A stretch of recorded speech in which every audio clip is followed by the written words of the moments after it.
في هذا الفيديو سوف نعرض عليكم ماذا حدث لهذا المنتخب الذي كان سيشارك في كأس إفريقيا أقل من 17 سنة في الجزائر. لكن قبل أن نبدأ في تفاصيل الفيديو، لا تنسى الاشتراك في القناة والضغط على زر الجرس ليصلكم كل جديد.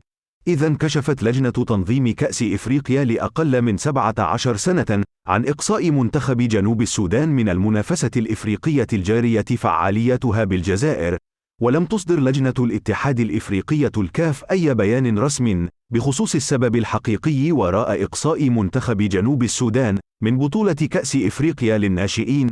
وفاز المنتخب الوطني الجزائري في أول مباراة له أمام منتخب الصومال بثنائية دون رد من توقيع المتألق مسلم أناتوف.